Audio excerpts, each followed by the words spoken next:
আসসালামু আলাইকুম, welcome back to my channel. আশা করি সবাই ভালো আছেন। আজ আবারও একটি রেসিপি নিয়ে হাজির হয়ে গেছি। আজ তৈরি করে দেখাবো মাত্র একটি উপকরণ দিয়ে খুবই মজাদার একটি টিফিন রেসিপি। রেসিপিটি তৈরি করা খুবই সহজ। ভিডিওটি না টেনে প্রথম থেকে শেষ পর্যন্ত দেখে যান, দেখবেন আপনিও খুব ইজিলিভাবে রেসিপিটি তৈরি করতে পারবেন। চলুন তাহলে আর কথা না বাড়িয়ে মূল রান্নায় চলে যাই।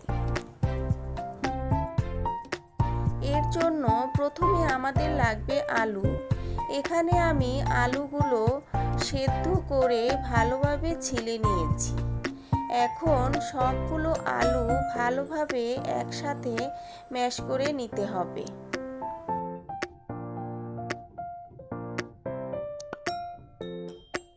খেয়াল রাখতে হবে যাতে করে কোনো মতেই দানা দানা ভাবটা না থাকে।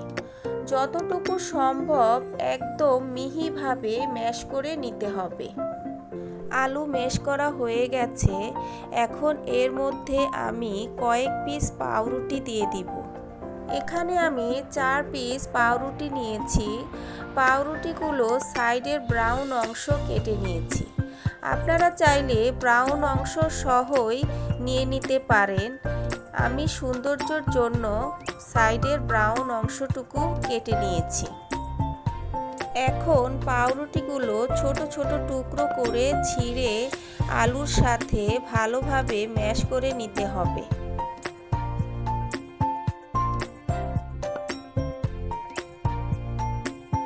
আলু আর পাউরুটি একসাথে ভালোভাবে মাখিয়ে নেওয়া হয়ে গেছে। এখন এর মধ্যে দিয়ে দিব 2 টেবিল চামচ কর্নফ্লাওয়ার, 1 চা চামচ চিলি ফ্লেক্স, হাফ চামচ অরিগ্যানো, স্বাদ মতো লবণ দিয়ে আবারও সবগুলো উপকরণ আলুর সাথে ভালোভাবে মিশিয়ে নিতে হবে।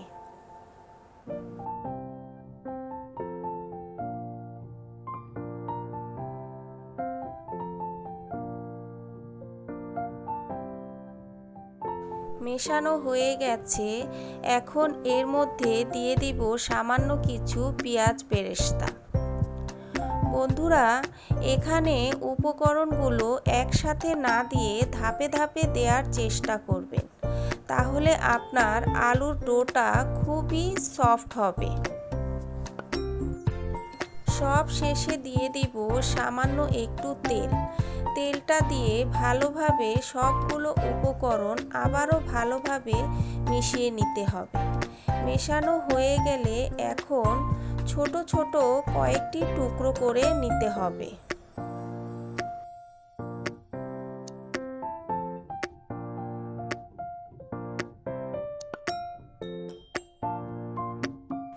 এখন একটি টুকরো নিয়ে একটি ক্র্যাশ বোর্ডের উপরে রেখে হাতের সাহায্যে ডলে ডলে লম্বা একটি স্টিক তৈরি করতে হবে।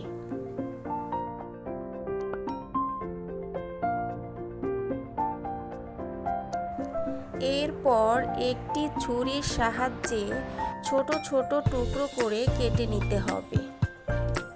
কাটা হয়ে গেলে প্রত্যেকটি টুকরো হাতের সাহায্যে সমান করে নিতে হবে। এখন একটি কাঁটা চামচের সাহায্যে প্রত্যেকটা টুকরোর উপরে চাপ দিয়ে ধরে একটি ডিজাইন তৈরি করে নিব। একটু খেয়াল করলেই বুঝতে পারবেন আমি কিভাবে তৈরি করছি।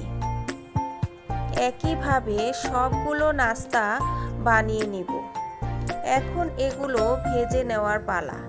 এর জন্য চুলায় একটি ফ্রাই প্যান বসিয়ে দিয়েছি। দিয়ে দিব পর্যাপ্ত পরিমাণে তেল। তেলটা গরম হয়ে এলে এক এক করে নাস্তাগুলো দিয়ে এপিঠ ওপিঠ উল্টে পাল্টে ভেজে নিতে হবে।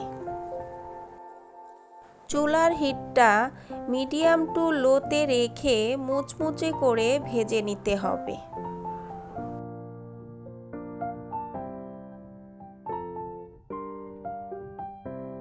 নাস্তাগুলো আমার ভাজা হয়ে গেছে। এখন এগুলো তুলে নিচ্ছি।